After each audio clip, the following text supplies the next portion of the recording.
universelle.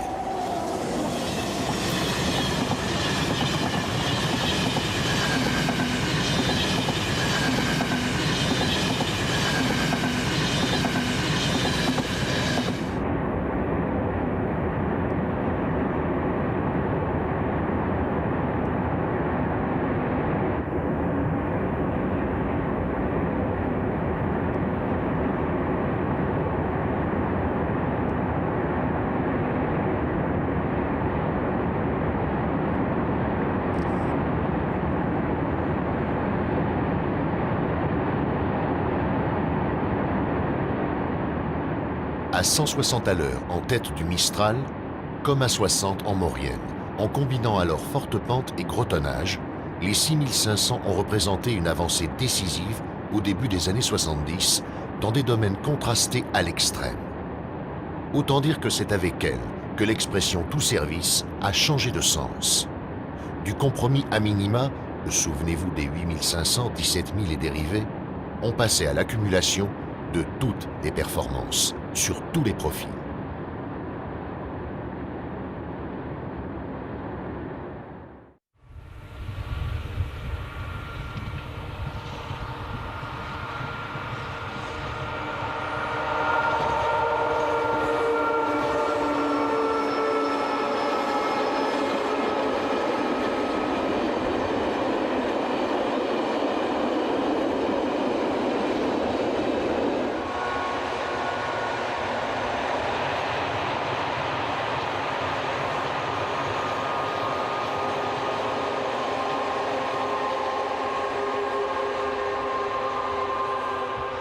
Trente années durant, elles ont travaillé en tandem sur les rampes de 30 de la Maurienne. Et jusqu'au dernier jour, elles ont fait l'unanimité de Modane à Calaman.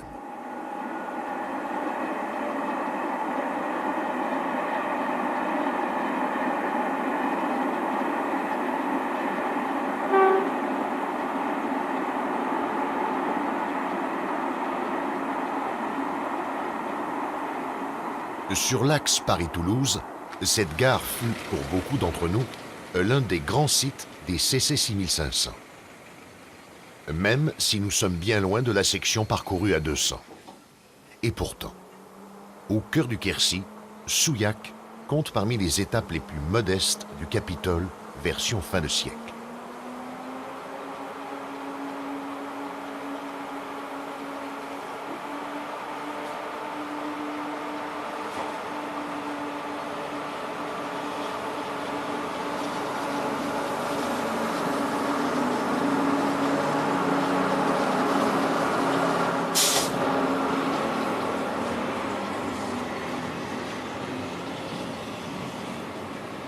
Modeste, pour le nombre de voyageurs collectés, que l'on devine plutôt faible face à Toulouse, Brive ou Limoges. Mais remarquable aux yeux du tractionnaire, qui doit arracher une longue rame en pleine rampe de 10 sur le rapport 220 km/h, même si ce dernier ne doit trouver son utilité que beaucoup plus au nord, après Vierzon.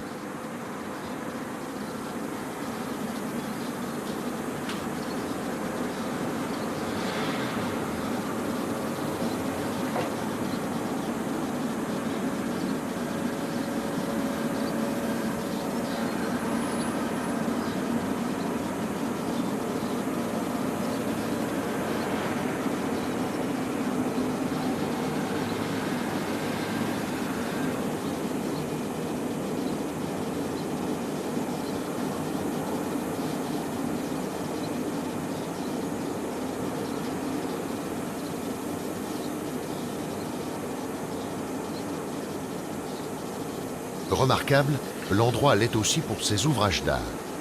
À peine sorti de la gare, le train domine fièrement la petite ville, du haut du viaduc de la Borèze, lequel débouche presque immédiatement sur le viaduc de Lamotte.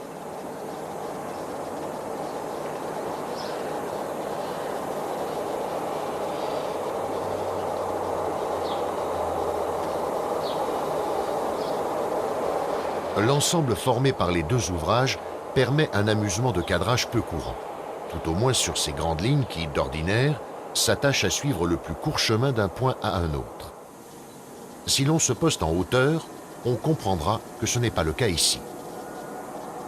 l'enchaînement Borez et Lamotte décrit presque un demi-cercle.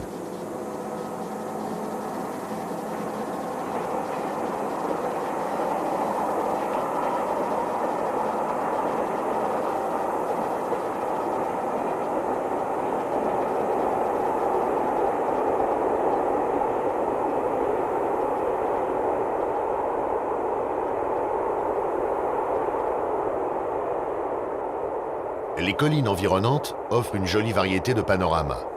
Et en cette décennie 90, les inconditionnels des 6500 pouvaient passer une journée entière à tourner autour des grands viaducs.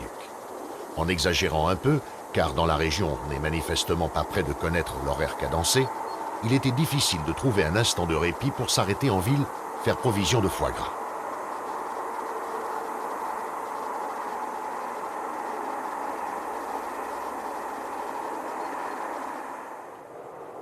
À contre-champ et en sens inverse, ça ne manquait pas d'allure non plus.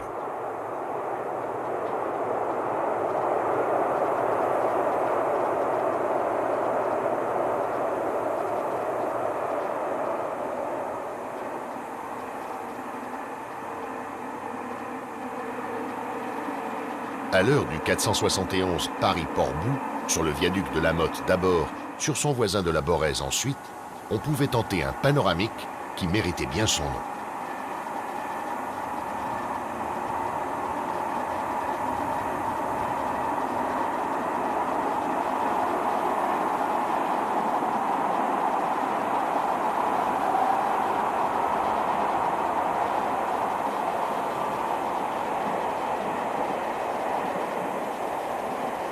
En fait, c'est toute la section qui offrait une multitude de ressources, jusqu'au site bien connu de la falaise de Mercuès, aux portes de Cahors.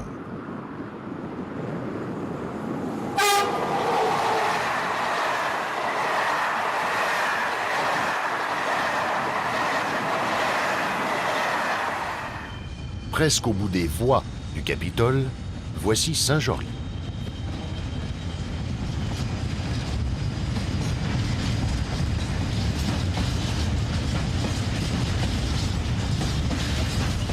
Dans le Midi toulousain, c'est grâce au fret que les 6500 ont pu se maintenir, après la conquête des rapides par les 26 000. Et 24 heures sur 24, les CC ont continué leur ronde, par tous les temps, selon le slogan bien connu à l'époque de leur premier tour de haut.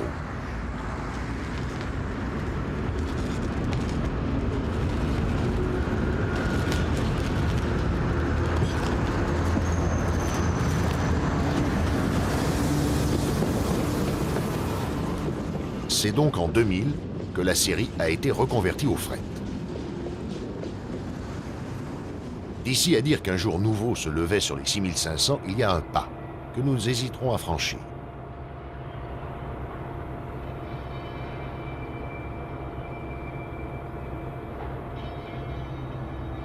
Car le revirement trop brutal devait immanquablement faire apparaître des cas d'utilisation irrationnelle.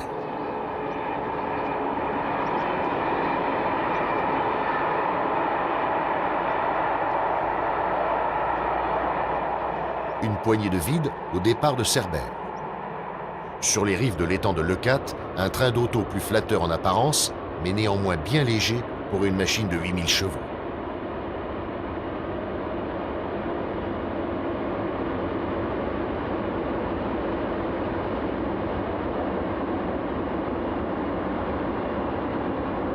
Même observation à Bagnoul-sur-Mer. Une demi-portion, genre BB 8500, aurait aussi bien fait l'affaire.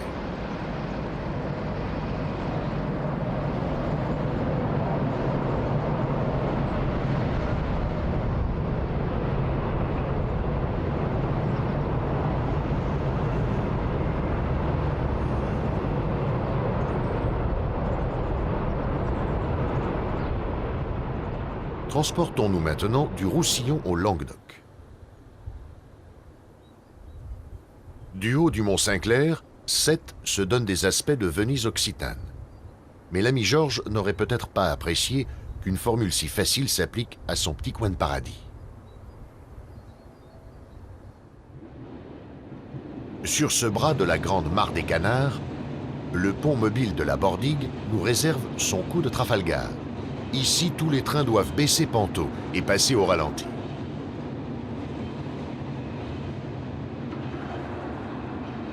Et ceci est valable pour le petit dernier comme pour les aînés de la famille.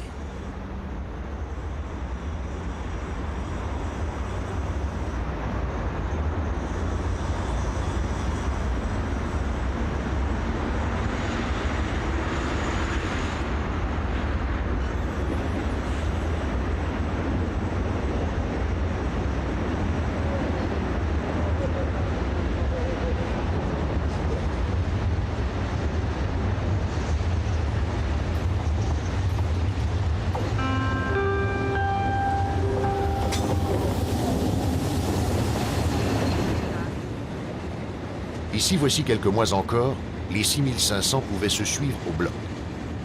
Ce jour-là, à peine la 28 avait-elle relevé le Panto devant son train de citerne que, déjà, se présentait la 69, arrivant avec un TER.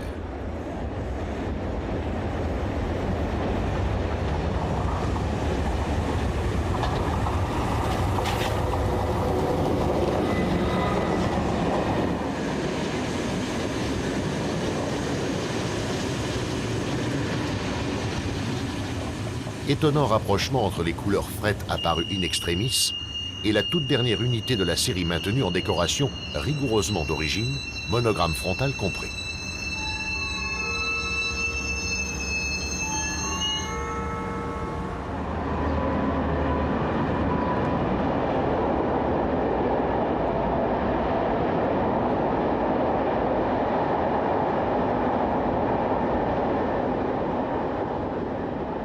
Les 6500 sont longtemps restés très actives en terre languedocienne. Mais sur le tard, toute la série devait converger en Rhône-Alpes. Lyon-Mouche.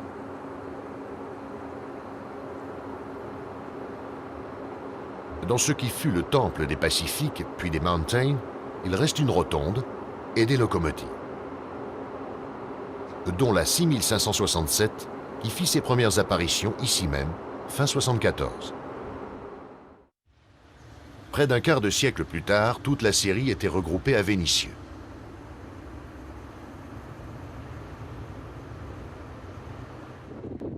La 6509, qui avait débuté sa carrière par un semestre entier d'essais d'endurance à 200 km/h, était depuis longtemps rentrée dans le rang, en 99.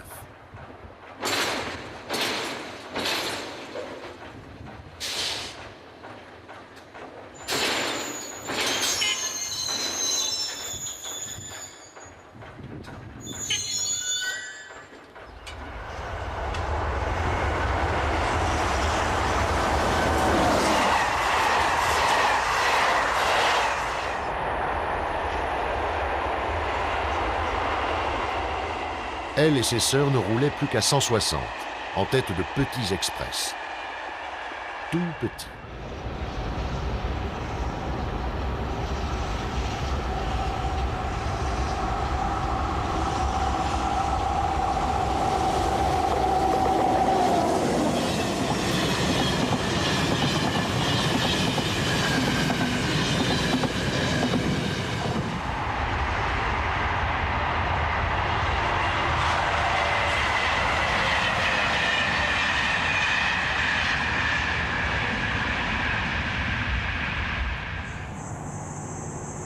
Et sur une artère impériale qui n'était déjà plus que l'ombre d'elle-même, seuls les familiers de la chose ferroviaire pouvaient encore distinguer le lièvre de la tortue.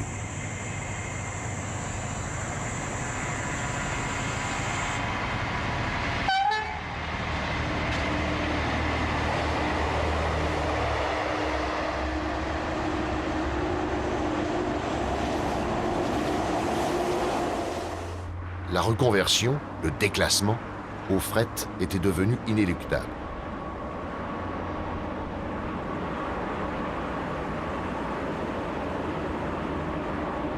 Au sud de Lyon, en changeant de métier, les 6500 changeaient aussi de ligne. Une consolation, car la rive ardéchoise du Rhône offrait de plus jolis points de vue que l'artère historique de rive gauche.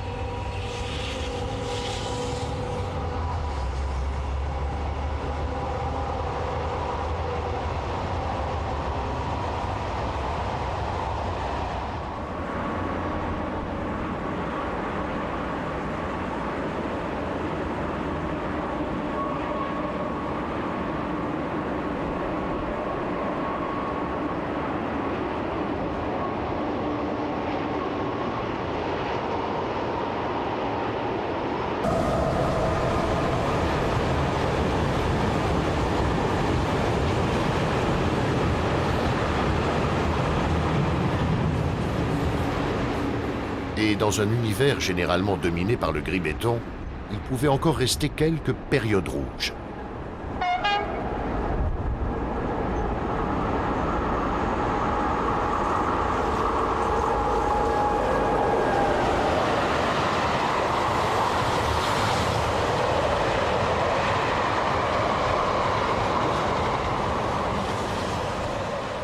La rive droite du Rhône fut donc un îlot de résistance, et ce curieux bâtiment aussi.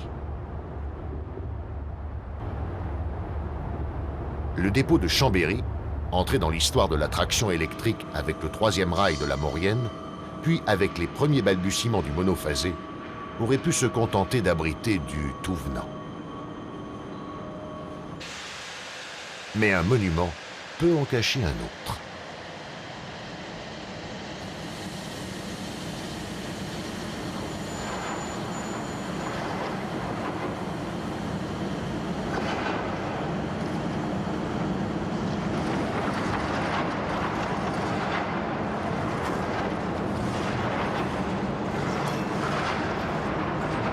Bien qu'elle ait viré au rouge, la 6556, originellement maurienne, se sent ici comme chez elle, et pour cause.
Cette fois encore, la 56 sort du dépôt pour assurer un train de fret sur l'axe international, qui, du troisième rail à la caténaire, du vert au rouge, aura été l'un des terrains favoris des 6500 pendant toute la durée de leur carrière.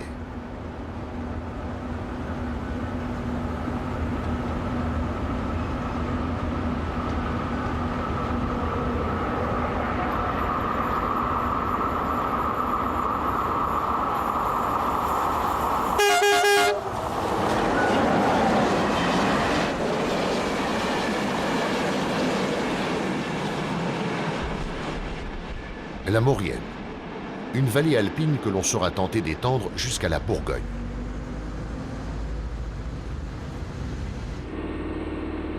Car les trains de nuit pour l'Italie auront été les derniers grands express dévolus au CC 6500.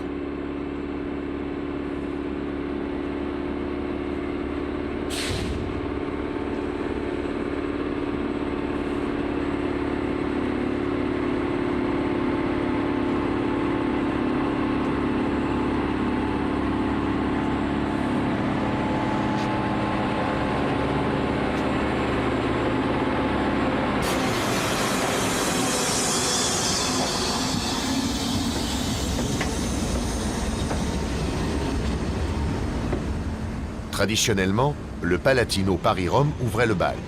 Cette nuit-là, avec la 6564.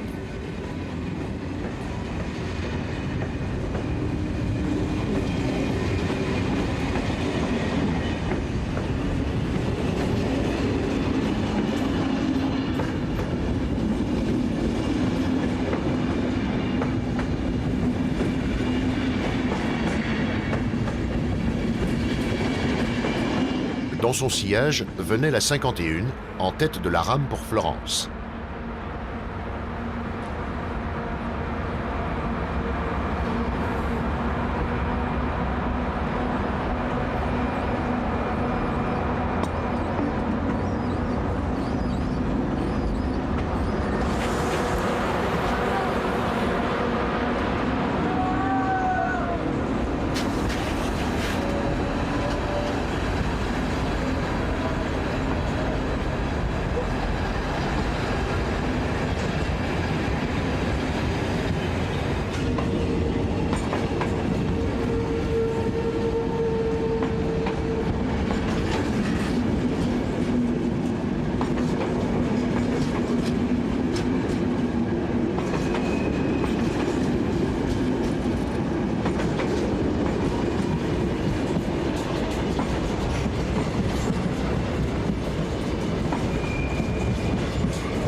Et la troisième rouge, s'apprêtant à s'enfoncer dans le noir, emmenait les voitures du Stendhal vers Milan.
Au petit jour et en sens inverse, les mêmes revenaient à Paris.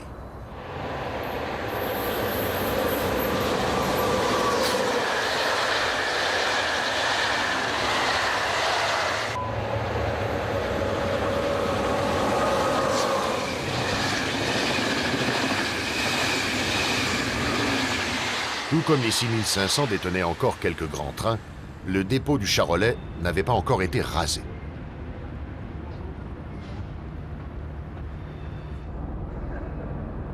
Et chaque matin, il recevait encore la visite de grandes dames.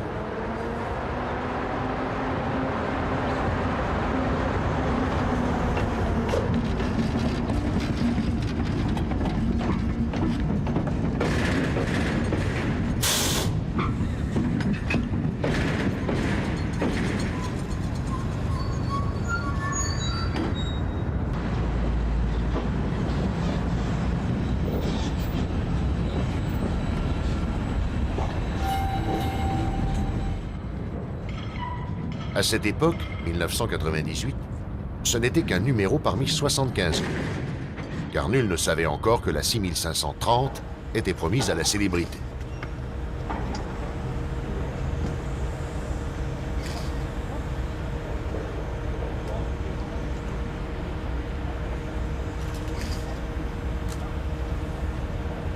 Splendide, dans la robe métallisée de ses jeunes années, la CC 6530, sortant de restauration, s'offrait à ses admirateurs sur les voies des ateliers de Béziers. Ce jour-là, elle était reçue dans l'Académie de la traction électrique.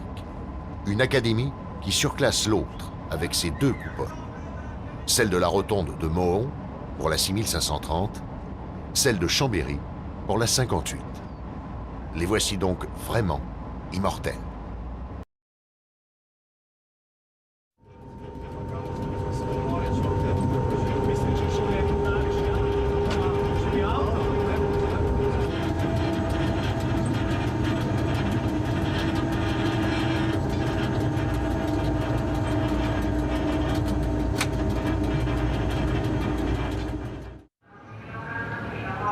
Très internationale, la prestance du chef de sécurité, tout comme ce démarrage d'un pendolino.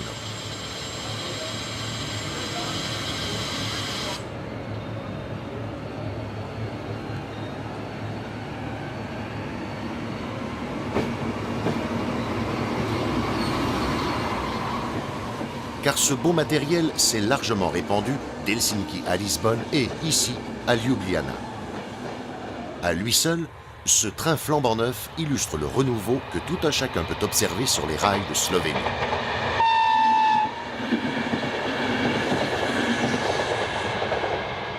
Même s'il reste encore des matériels caractéristiques de ce qui fut le bloc de l'Est, tels ces rames de banlieue d'origine polonaise.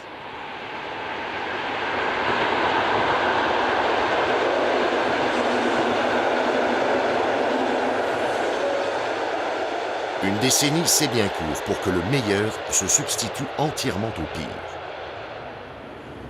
Entre ces deux générations, chacun reconnaîtra un concept typiquement français, le Bogie C monomoteur, cher à Fernand Nouvion.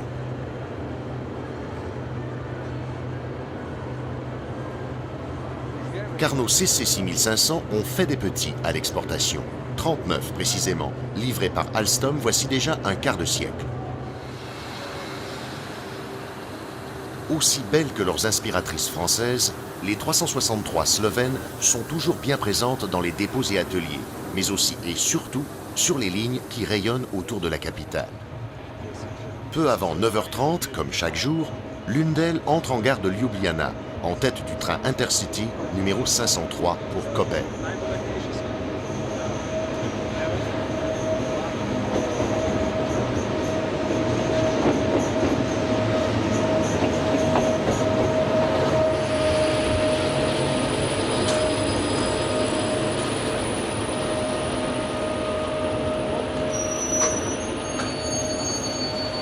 En cabine, rien que de très familier. La disposition des principaux organes a été directement calquée sur les prestigieuses CC-SNCF. Une similitude qui facilite bien la traduction de certains termes d'apparence ésotérique. Vigilance ou essuie-glace. Quant aux ajouts effectués localement, on comprend vite. La radio sol-train et la clim, excusez du peu. À la place d'honneur, voici Bogdan. Après une consultation rapide des documents usuels, bulletin de compo, localisation des points singuliers temporaires, notre mécanicien exécutera les mêmes gestes que ses collègues français pour desserrer la rame, puis passer les premiers crans.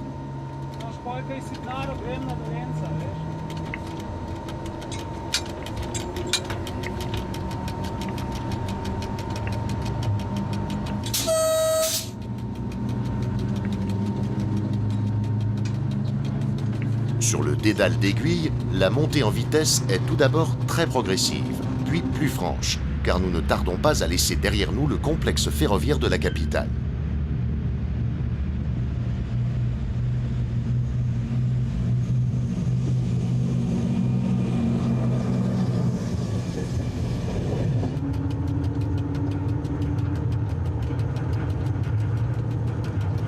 Bogdan peut maintenant passer en couplage parallèle pour approcher la vitesse de ligne, 100 km/h.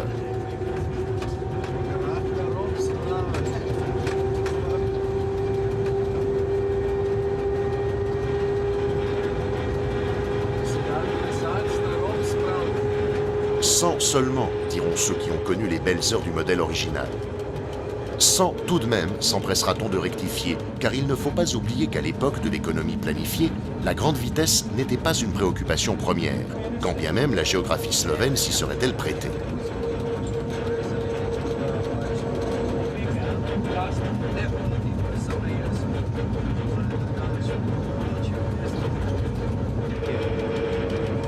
De fait, après quelques kilomètres de banlieue et d'alignement, nous rencontrons les premiers accidents de terrain et les premiers flocons.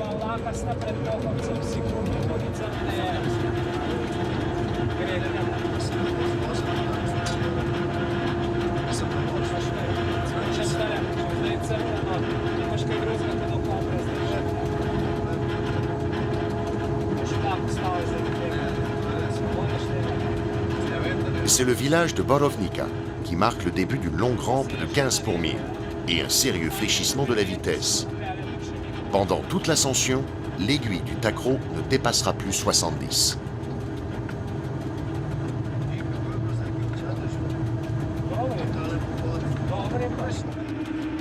Avec une charge qui n'atteint pas 400 tonnes, la montée se serait poursuivie sans histoire, s'il n'y avait eu un appel du chef de train. Allô, na 503. Dobar dan. A ja, okej. Drži, narejeno. Fino vodite. Sprovodnice je pravnih malo cebe, da se skladba. Bogdan s'empresse de rendre compte à l'ingénieur qui nous accompagne. Le collègue lui a demandé de pousser un peu le chauffage train. Pour une première neige de novembre, il est vrai, ça commence à tomber dru.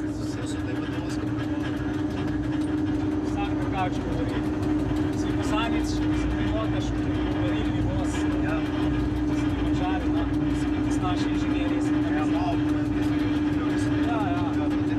Mais dans les hivers très rudes des Alpes juliennes, le mécano et sa machine en ont vu d'autres, et nous ne décèlerons pas l'ombre d'une amorce de patinage, malgré la prolifération de courbes et contre-courbes.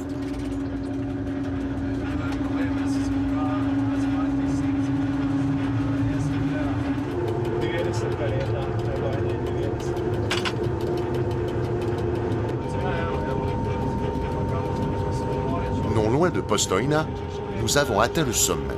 Et le frein presse-bouton prend désormais le relais du manipulateur de traction. Toujours par petites touches, comme il se doit. Quant à la neige, elle a tout simplement disparu, précisément à l'endroit où les sapinières dignes des Vosges cédaient la place à un véritable causse, le karst. L'environnement ferroviaire lui-même est transfiguré. Depuis la bifure de Divača, nous circulons sur une voie unique à commande centralisée. D'ailleurs, le signal avancé prescrit l'arrêt à la prochaine gare.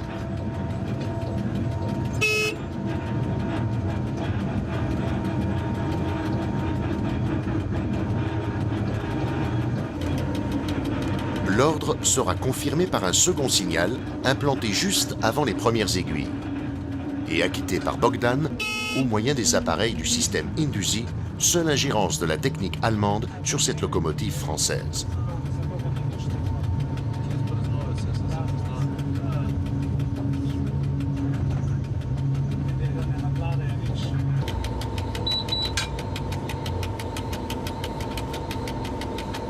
Décélération et freinage, conclus à l'instant précis de l'arrêt complet par l'action rituelle sur le levier du frein direct. Et presque immédiatement, nous repartons. L'importance de Kozina repose plus sur son statut de garde-commande que sur ses rares voyageurs.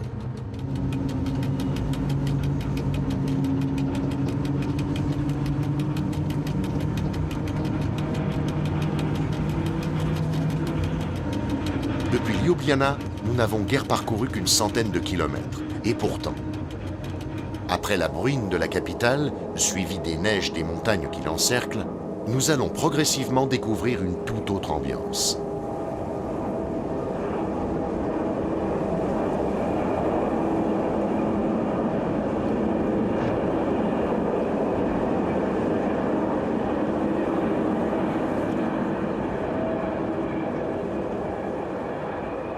La mer Adriatique est toute proche, mais nous n'y sommes pas encore. Au beau milieu du karst, on allait presque dire en plein désert, voici la plus inattendue des bifurcations internationales, puisque l'autorail qui nous attend arrive de l'antenne croate de Pula.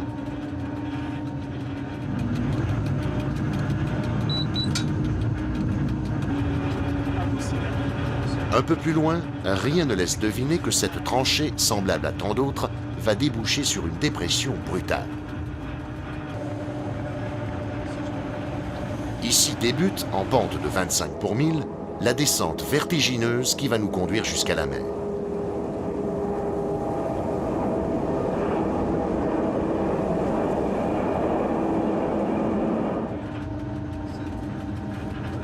Profitant ici du moindre replat, s'agrippant là aux parois calcaires, la CC et son express vont décrire un parcours en fer à cheval s'étirant sur une bonne douzaine de kilomètres, pour racheter au moindre coût quelques 300 mètres de dénivellation.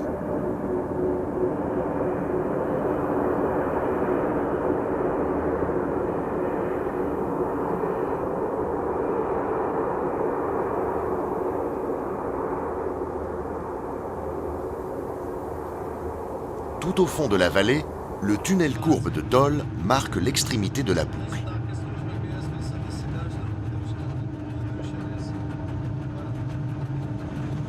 Après avoir effectué un demi-tour complet, c'est sensiblement à notre niveau que nous retrouvons le village d'Archastovlié, que nous n'apercevions jusqu'alors que de haut et de loin. Quant à l'observateur extérieur, il n'a pas eu à se déplacer pour suivre du regard par la gauche le train qui lui présentait tout à l'heure son flanc droit.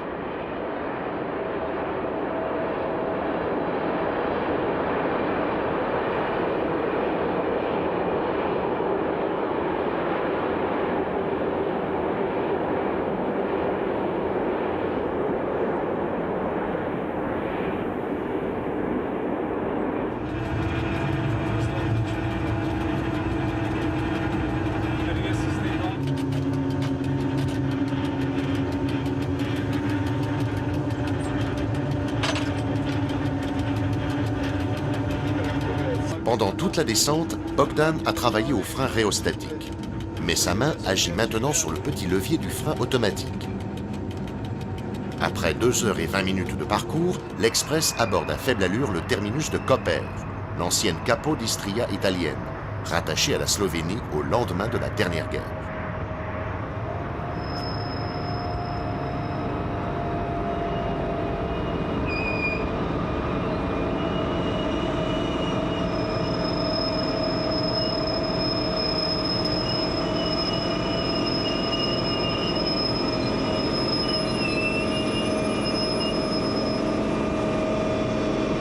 Mais ce n'est pas la fin du voyage pour tout le monde.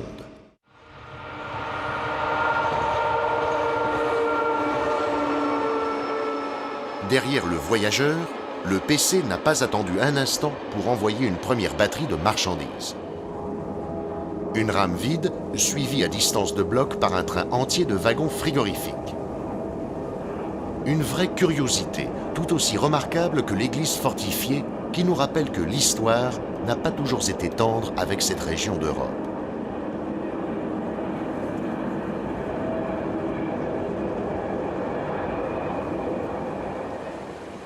De nos jours, heureusement, la sérénité s'est imposée et la carte postale de Koper ressemblerait presque à celle de Saint-Trope ou d'Antibes, si l'arrière-plan ne venait pas nous rappeler qu'il s'agit avant tout d'un port, et même du seul port du pays. Autant dire que l'essentiel de l'activité ferroviaire se concentre dans la gare de fret. Et là, l'amateur de locomotives françaises ne sera pas déçu.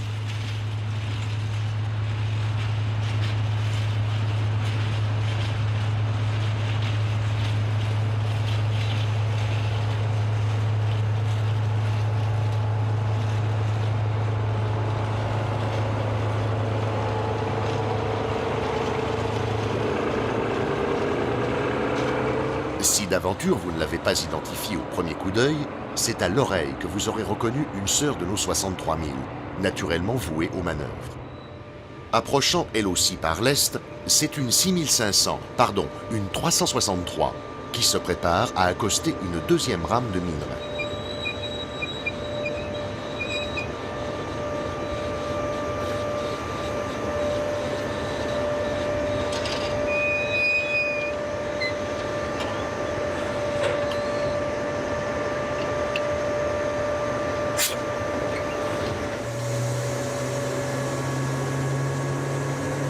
Puis, c'est une deuxième CC qui se présente sur la voie contiguë, en tête d'un train de conteneurs.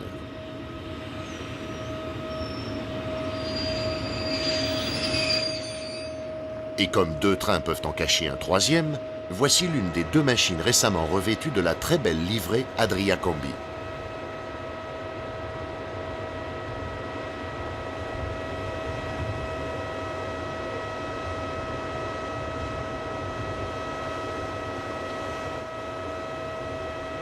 Dix-septième du nom, elle cumule tous les enrichissements apportés par les SZ, comme les climatiseurs montés en toiture.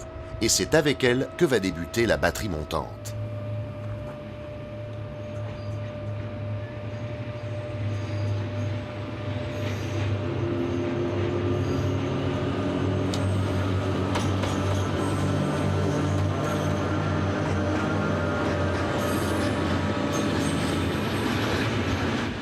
« 1400 tonnes de minerai. Pour affronter la rampe de 25 avec une telle charge, il faut évidemment prévoir un renfort. Et c'est une autre CC qui s'y colle.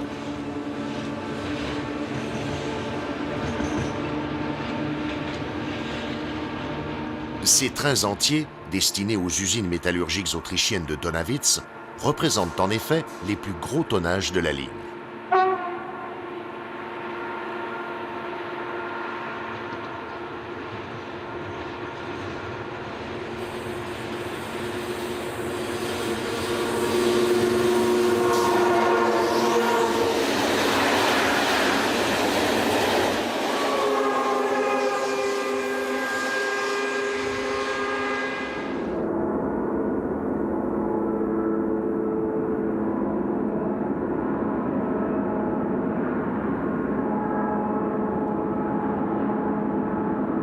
Avec un trafic entièrement assuré par les CC françaises et des pousses quasi systématiques, la ligne de Koper réussit donc à combiner les conditions d'exploitation de la Maurienne, un tracé digne du Haut-Jura et un cadre naturel qui va bientôt passer sans transition de la Provence au Larzac.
De grands espaces, de fortes charges et un son presque aussi présent que celui du diesel et qui rappelle bien celui de nos 6500.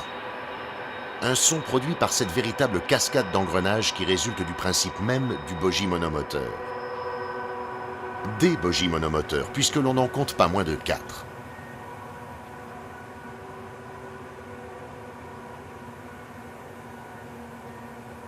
Au départ de Koper, la pousse s'exerce sur un peu plus de 35 km pour tous les trains affichant plus de 700 tonnes. Une pousse attelée jusqu'à Kozina, non attelée ensuite, pour que la machine de renfort puisse lâcher librement son train.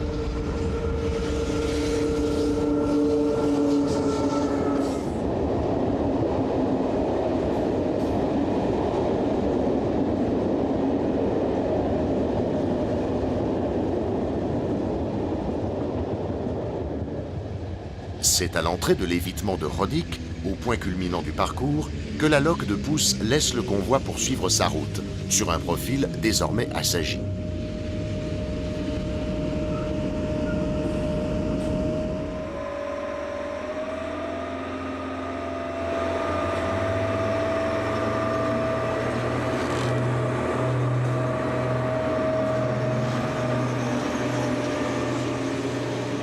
En un tournement, le mécano a changé de bord, obtenu la voie libre et débuté son trajet retour vers Koper.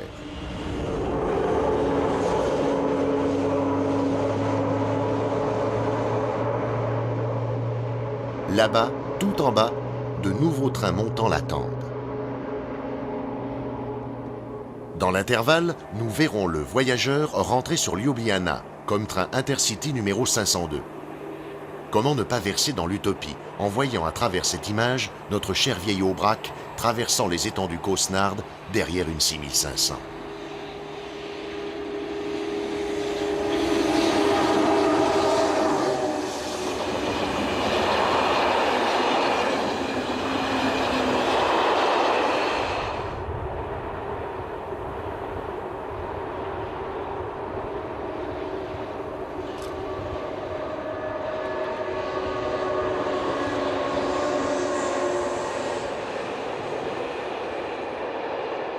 Et selon le schéma bien rodé, c'est dans le sillage du voyageur qu'une nouvelle batterie de trains lourds s'élancera dans la rampe, sous les derniers rayons du soleil automnal.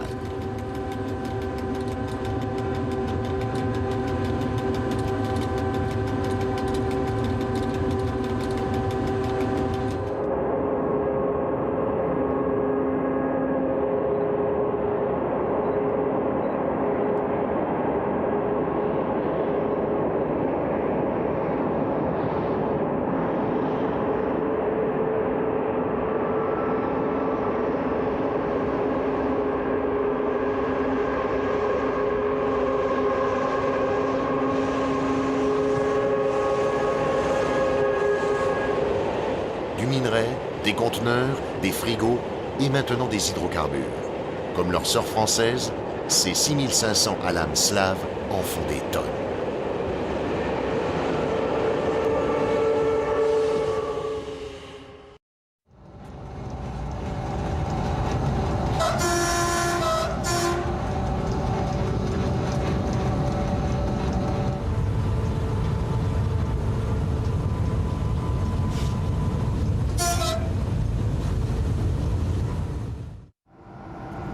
À Ambérieux, tout est vieux. Même sous sa nouvelle robe, la 25-200 ne trompe pas grand monde. Elle accuse déjà la quarantaine.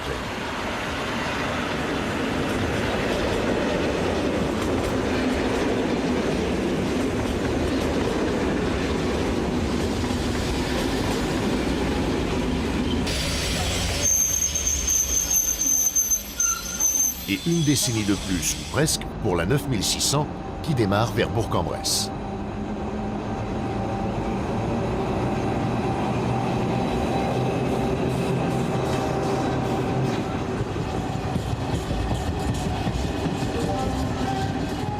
Là, on peut même dire que le gris béton accentue les rides que le vert bleuté clair d'origine, autrement plus saillant, aurait peut-être atténué.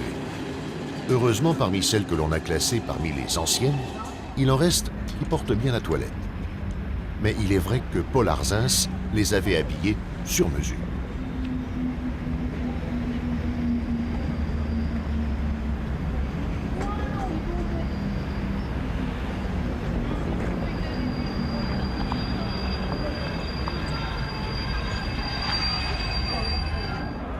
Voie libre pour ce Lyon-Genève Vespéral qui restera comme le dernier service international des CC 6500.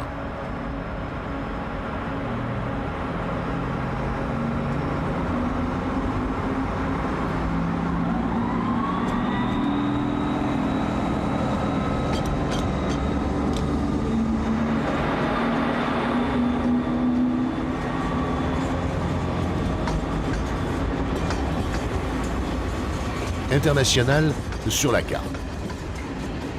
Car dans les écritures administratives, le 96 516 n'est qu'un obscur TER, ce que confirme une composition fond de tiroir qui, à l'arrivée à Cornavin, ne servira pas franchement l'image du chemin de fer français.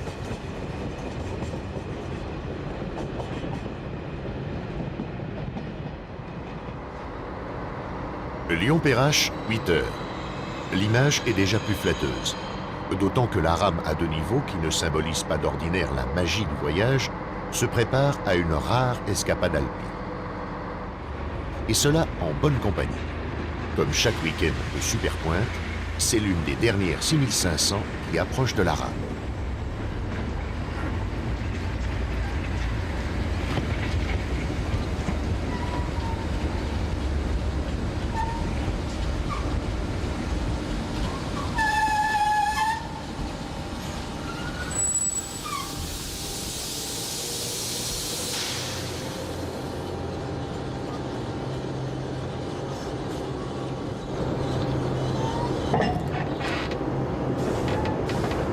Au programme, le TER 17 590 pour Bourg-Saint-Maurice.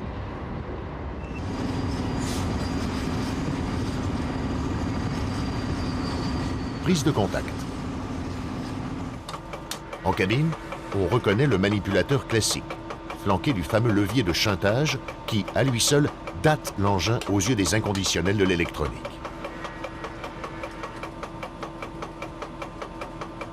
« 5 kg à la conduite générale. 1700 volts sur la ligne.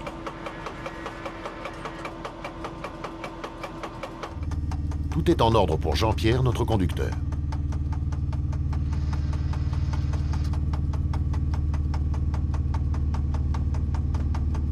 Et à 8h26 précise, départ.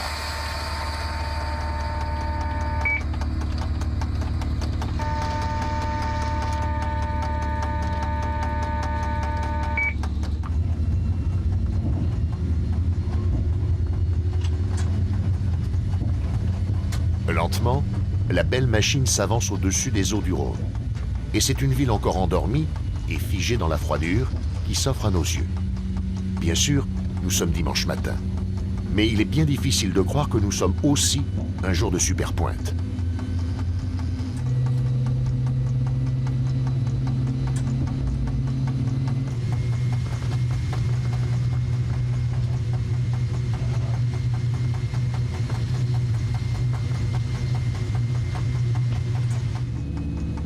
La montée en vitesse se poursuit le long de l'avenue Berthelot, déserte.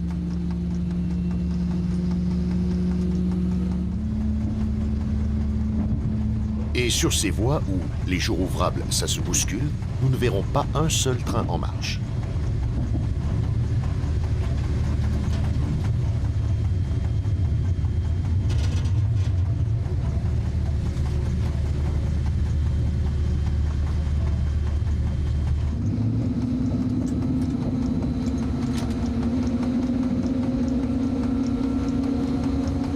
Après la Pardieu, que les 8000 chevaux et 600 tonnes de notre convoi ont à peine tiré de sa torpeur dominicale, Jean-Pierre s'enhardit. En abordant Saint-Clair, la vitesse a déjà atteint les 80 km/h accordés par la fiche train.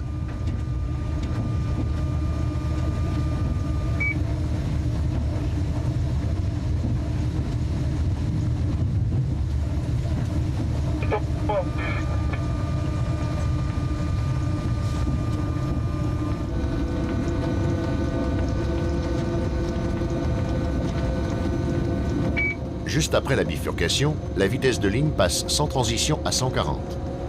Pour nous, bien sûr, ce sera plus progressif.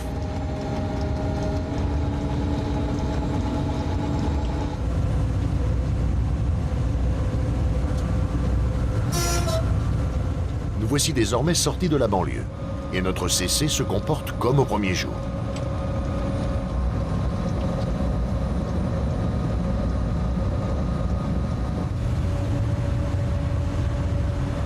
Pour tout dire, elle renoue avec de vieilles habitudes, notamment avec le seuil des 160 km/h. Finalement, depuis sa jeunesse, rien n'a changé, si ce n'est face à nous, cette présence incongrue. Le viaduc TGV de la Côtière, qui déchire la monotonie de la plaine.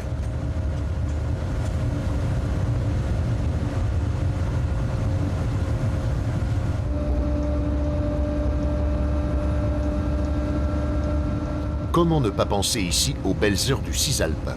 Car notre 6575 n'est autre que l'ancienne CC 21001 qui, 25 années durant, traversa des paysages identiques entre Dijon et Dole.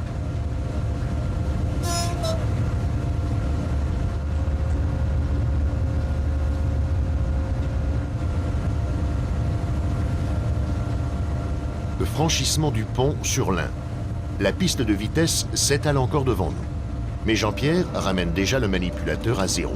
En vrai professionnel, il va nous faire parcourir une bonne dizaine de kilomètres sur l'air, c'est-à-dire énergétiquement gratuit, pour anticiper le ralentissement.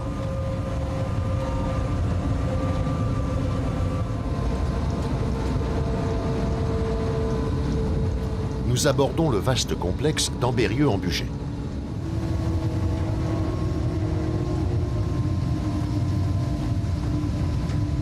Jaune clignotant, à quitter instantanément.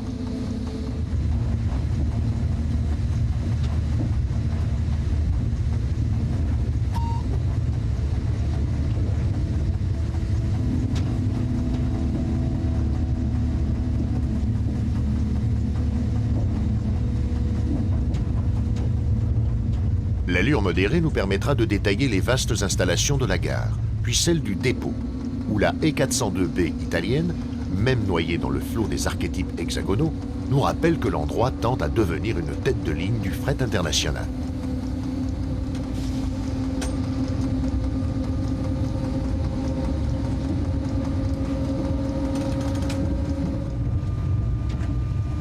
À gauche, les voies de Dijon et Paris se rapprochent des nôtres, jusqu'à se fondre dans le tronc commun des axes Lyon-Genève et France-Italie.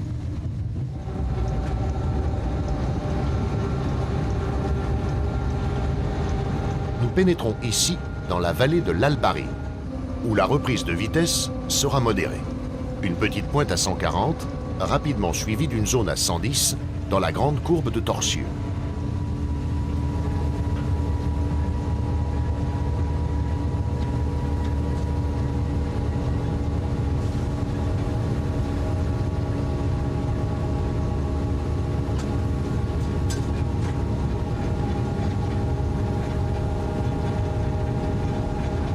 La plaine est derrière nous. Les longues séquences à 160 aussi.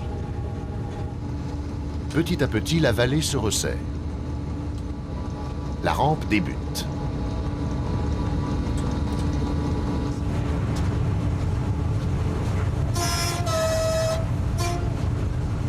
Et le trafic s'intensifie.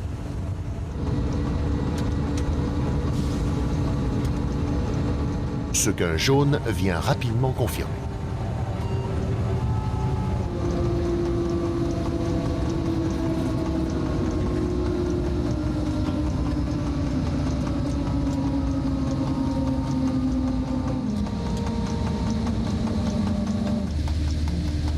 « 40. La traversée de Saint-Rambert-en-Bugey s'effectue à la vitesse d'un patachon. Bien sûr, Jean-Pierre cherche à laisser de l'espace entre son train et celui qui, de toute évidence, nous précède de peu. Mais ça ne suffira pas.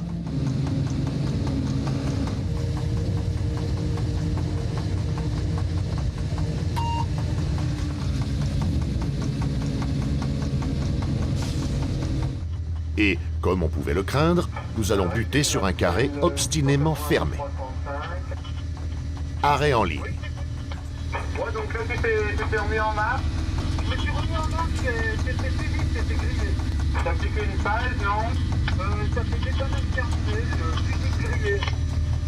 Physique de quoi, ça? C'est physique contre terre. Heureusement, l'explication viendra vite. Merci à la radio Sol-Train, mais pas au profil. En rampe de 10, le redémarrage sera lent.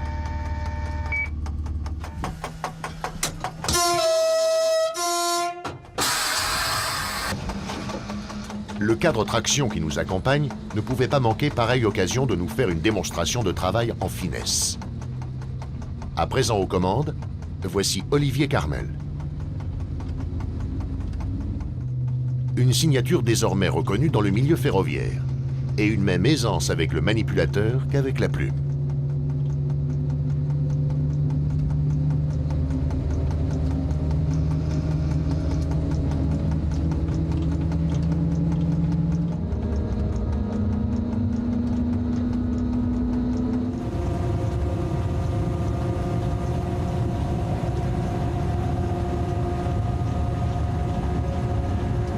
Enfin, voie libre. Sur le plan technique, la reprise de vitesse, commentée par l'homme de l'art, va devenir intéressante. Nous sommes en fin de couplage serré parallèle, ça permet de tenir le 100 km/h. Ne l'oublions pas, un CTT, c'est avant tout un formateur. Et pour bien comprendre le chuintage, un peu de pédagogie s'impose.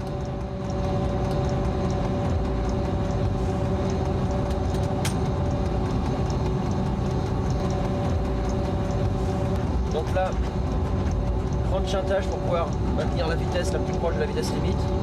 Simplement, ce matin, ne pas trop chuinter. Pourquoi? Il y a la présence de givre sur la caténaire. C'est pour ça que nous avons monté les deux panteaux. Nous circulons avec les deux panteaux. Le premier panteau racle le givre, et le deuxième panteau permet le captage du courant.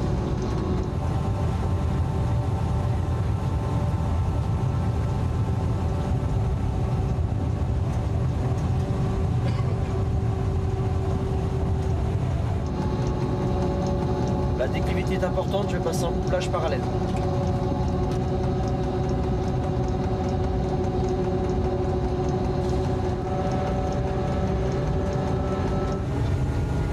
Ça ne durera que quelques kilomètres.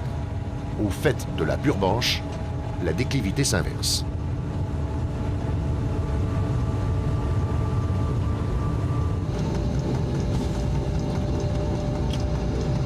Ce n'est plus la peine de tractionner, la voie descend jusqu'à Culose. Et pour maintenir la vitesse limite, nous pouvons utiliser le freinage électrique, qui est très puissant sur la 6500. Le convoi fait 600 tonnes, et la capacité du freinage doit suffire à maintenir le convoi. 4 crans freinage électrique permettent de maintenir la vitesse à 100 km/h.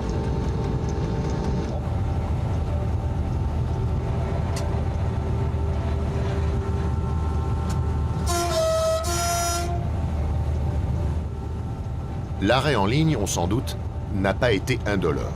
Le train accuse une bonne dizaine de minutes de retard et Olivier doit jouer serré aux limites des vitesses de ligne, qui fluctue de 110 à 130 jusqu'aux abords de Culose, où il faut freiner.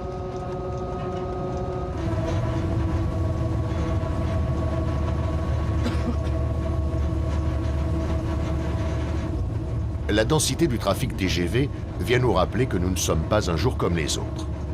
Mais nous jetterons aussi un coup d'œil au chantier de démolition sur lequel s'étale un véritable inventaire à l'après-vert, dans lequel on reconnaît une poignée de 6500 précocement sacrifiés et dont les couleurs encore éclatantes en disent long.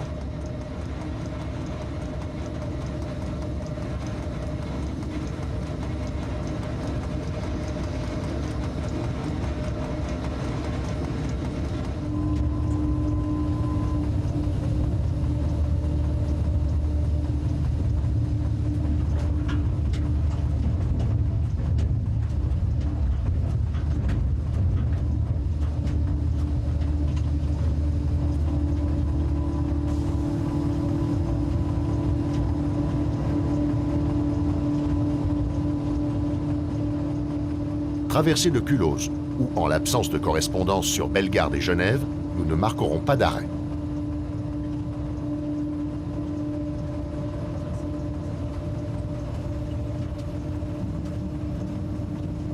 Nous passons désormais du domaine de l'ancienne compagnie du Lyon-Genève à celui de l'ex-Victor Emmanuel, et Olivier reprend progressivement de la vitesse. Ici, nous avons droit à 130.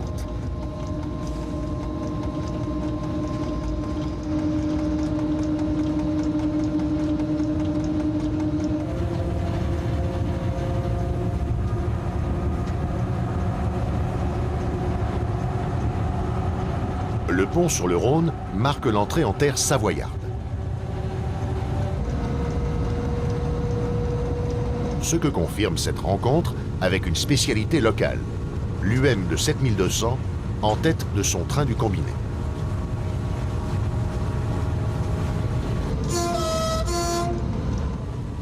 Ça roulait trop bien. À Vion-Chana, un nouveau jaune clignotant nous annonce un prochain contretemps.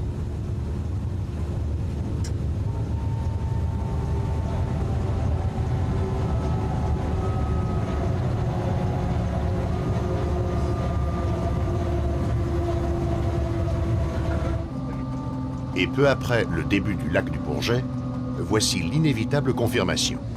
Le vrai jaune.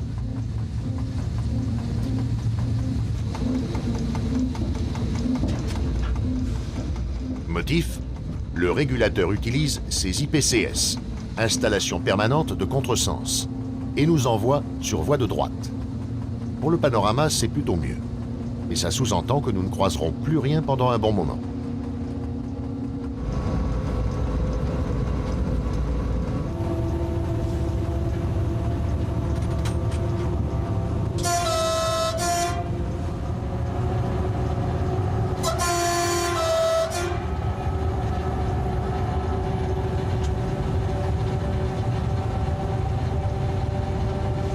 Après le passage de voie 1 sur voie 2, Olivier a repris sa vitesse, qui frise les 120 au débouché du tunnel de Chindrieux. Le premier des 3 souterrains de la Riviera savoyarde.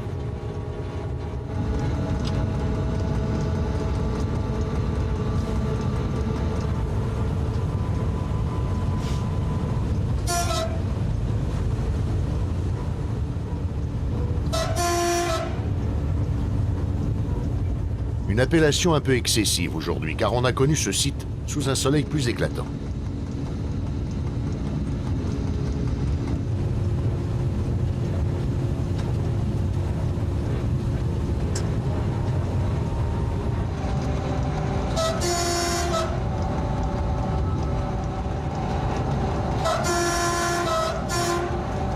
De fait, dans cette atmosphère hivernale, la courbe de Grésines présente un aspect plus atlantique que méditerranéen. Et la flottille du petit port attendra des jours meilleurs pour sortir.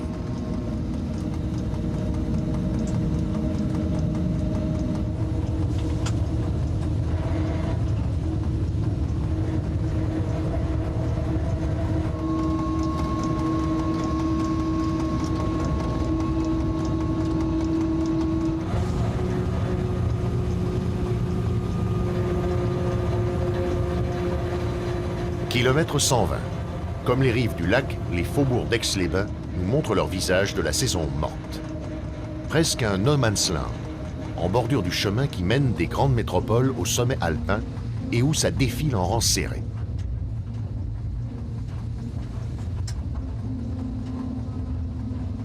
Sur la première voie, ce TGV qui nous précédait de 3 minutes va repartir avec une avance d'autant.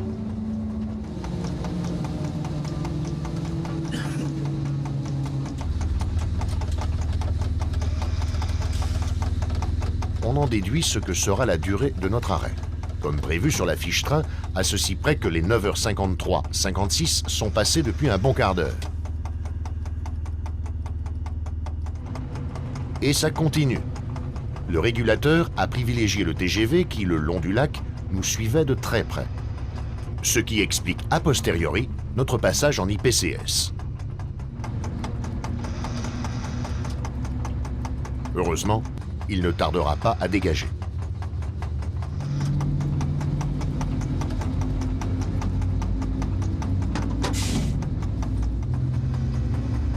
Du coup, notre 6500 peut rentrer dans le droit chemin.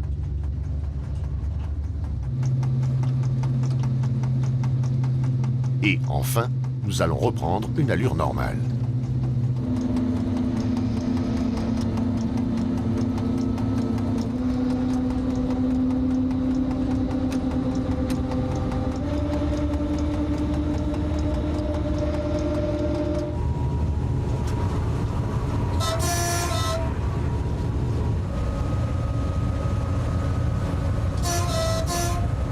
Beaucoup de monde de part et d'autre de Chambéry. Rappelons-le, ce jour n'est pas comme les autres, ce que va confirmer un peu plus loin une animation inhabituelle dans ce village d'ordinaire paisible.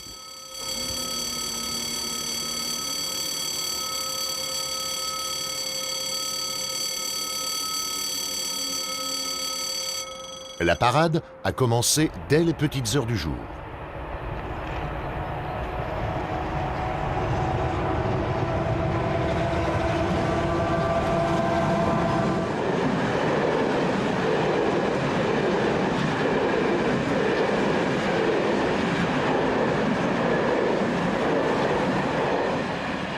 Comme chaque année à pareille époque, tout un échantillon de la ferroviphilie s'est retrouvé à Saint-Jean-de-la-Porte. Et notre 6575 a tenu à saluer ses admirateurs.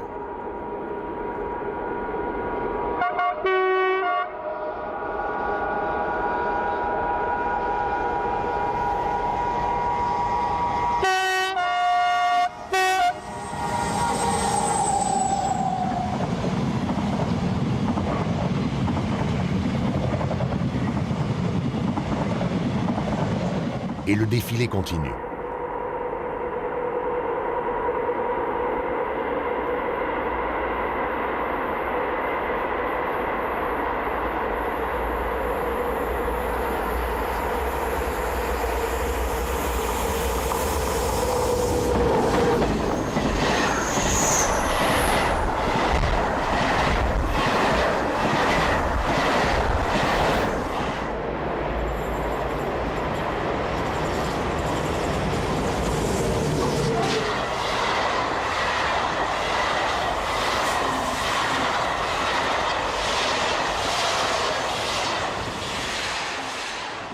Tout va culminer en début d'après-midi, avec un joli chassé-croisé. À 15h05, c'est la 34 qui redescend.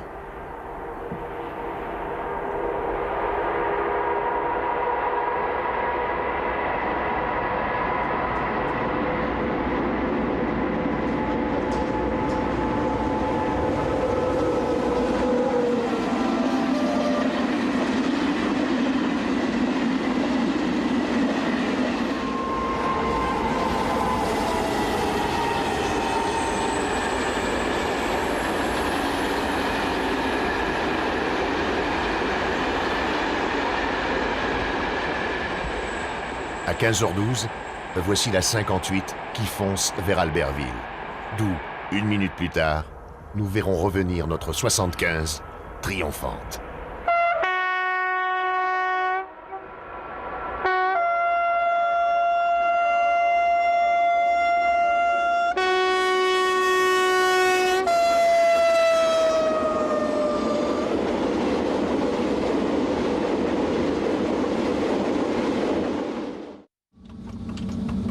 C'est sous la conduite de Jean-Philippe qu'a débuté le trajet retour.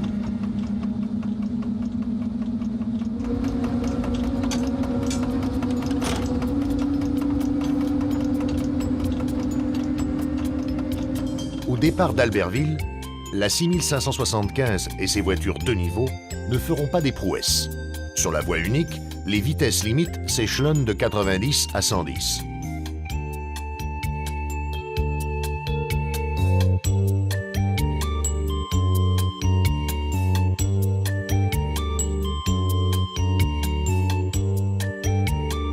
Nous aurons donc tout le temps d'apprécier cet attelage que Fernand Nouvion n'aurait pas imaginé un instant.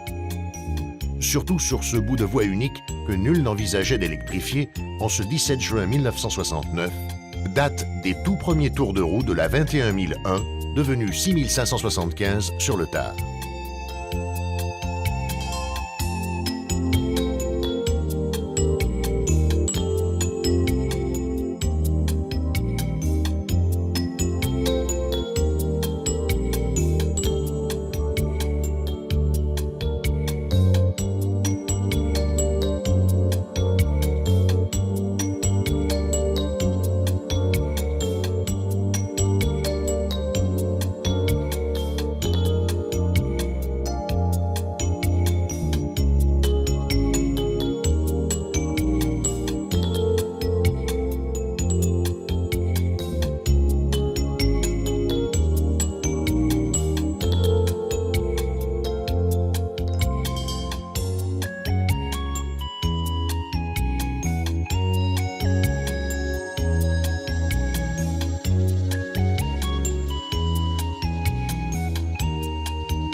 Bien des choses ont changé depuis ces temps déjà lointains. Bien des choses, mais heureusement pas les couleurs éclatantes de la machine. Et il suffit d'une confrontation pour apprécier le talent des concepteurs de l'époque. À l'évitement de Grésy-sur-Isère, cette rencontre avec la grande fierté du rail du nouveau millénaire est révélatrice. Tout en galbe, le duplex ne manque pas d'élégance. Mais avouez qu'il porte un peu triste en regard du rouge profond de la 6500.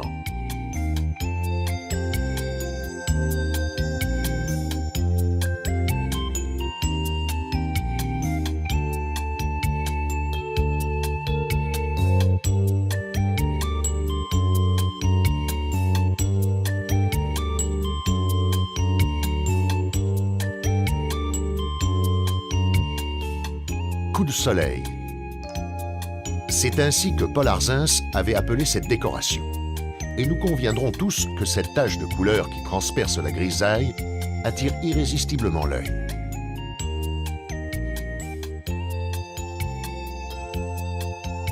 Frétrive.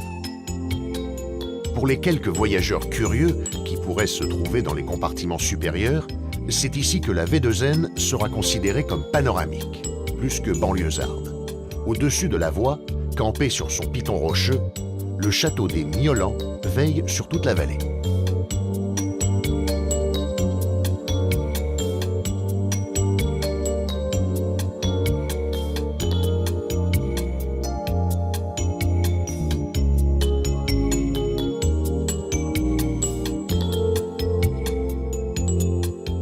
Il faut dire que l'endroit a longtemps été stratégique, puisqu'il permet de surveiller le confluent des vallées de l'Isère et de l'Arc.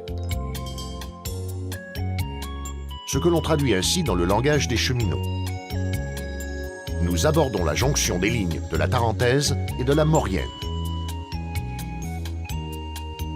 Nous voici donc à Saint-Pierre-d'Albigny, où notre rame retrouve la double voie de l'artère internationale.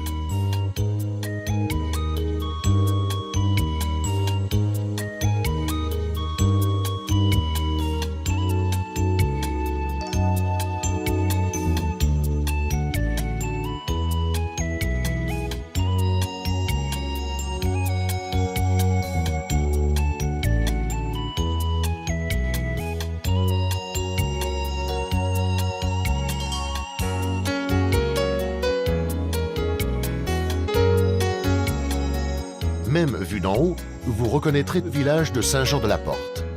Le site, assidûment fréquenté par les ferroviphiles, reste curieusement méconnu de l'hivernant lambda. Dieu sait pourtant qu'en cette saison, le vin que l'on produit ici coule à flot dans les restaurants des stations.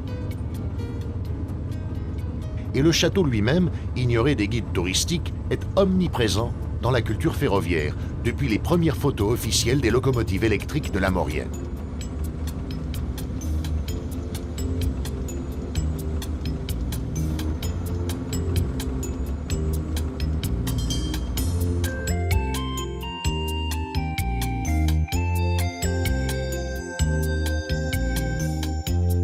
Après Chambéry, voici la galerie des Essarts, un passage qui nous rappelle qu'ici, même à la porte de la ville, les tracés ferroviaires peuvent avoir belle allure.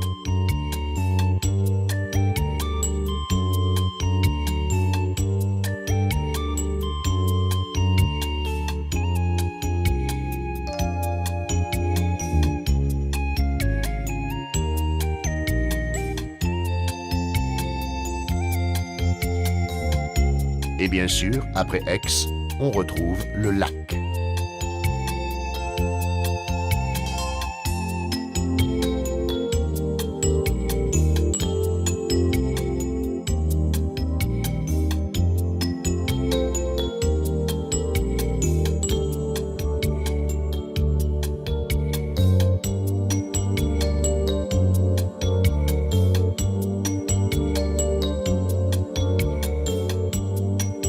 Cinq années durant, les 6500 auront longé cette berge.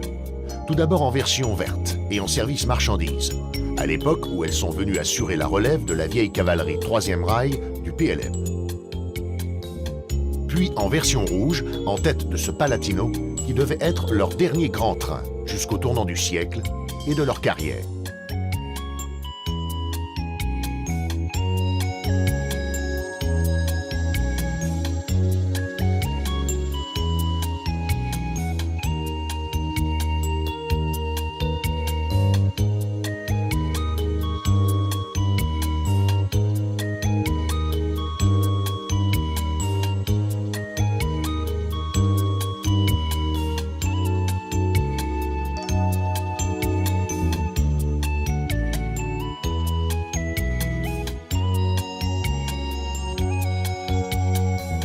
Aujourd'hui, on le sait, l'heure de la déchéance a sonné. Mais bon sang ne saurait mentir. Après avoir sillonné les plaines à 200 km/h, après avoir hissé des milliers de tonnes jusqu'au cœur des Alpes, elle persiste, avec ce train de fin de vie, à jouer dans la cour des grandes. Car régional peut parfois s'accorder avec maximal. C'est bien le cas ici, avec une rame offrant une capacité record de 1500 places.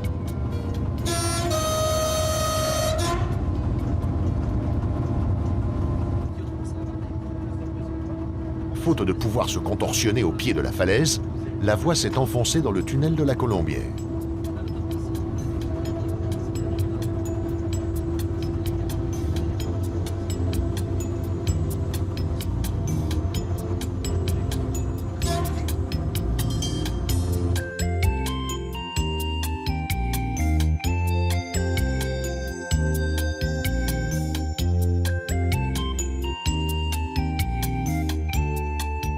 Ça s'est passé pendant l'hiver 2006, l'une des toutes dernières fois qu'une 6500 longeait ce rivage.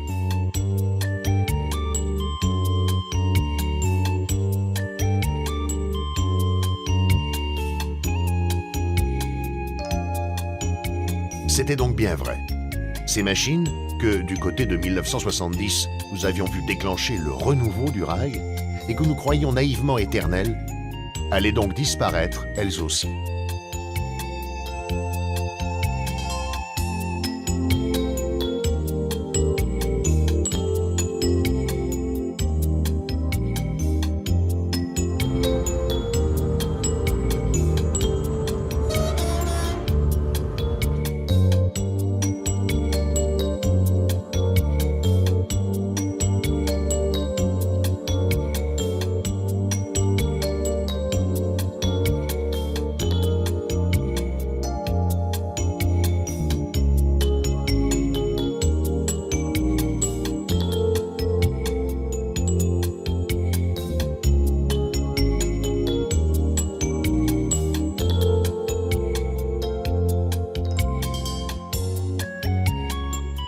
Comment ne pas leur adresser ces vers de Lamartine, dont nous nous souvenons tous, mais dont on peut rappeler que c'est justement face à ce lac qu'ils ont été écrits.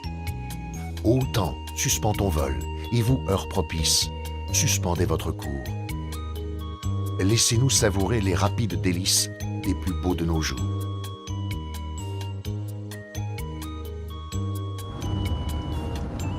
Rapides délices. De retour dans la plaine, pour l'une des dernières fois, nous roulerons à bord d'une 6500 à la vitesse du Mistral.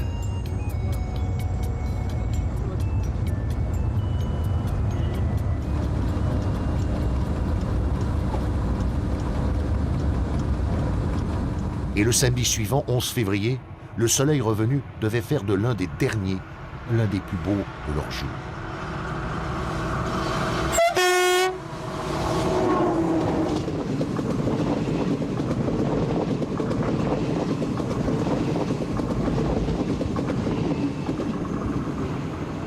Au pied du château des Miolans, puis face à l'église de Frontenex, nous avons retrouvé notre 6575, fidèle à ses V2N.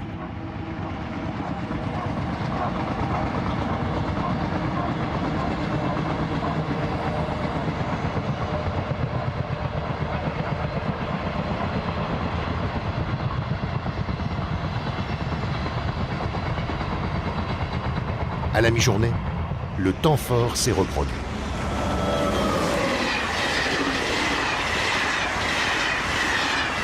La 61, près d'Éton. La 34, au tunnel de Chamousset.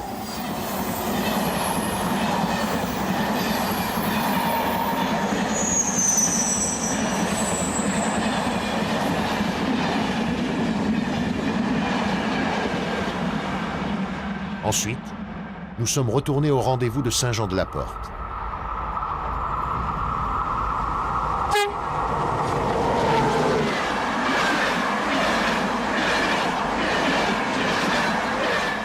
Le chassé-croisé a commencé avec la 61, puis ce fut le tour de la 58.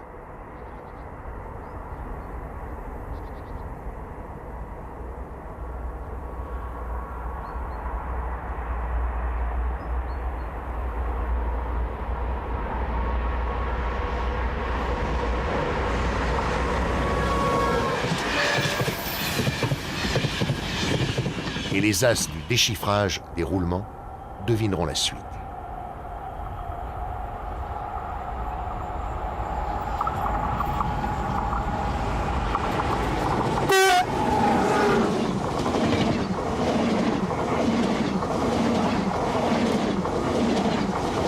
Enfin, à Grésy, la journée se conclura avec la 6558.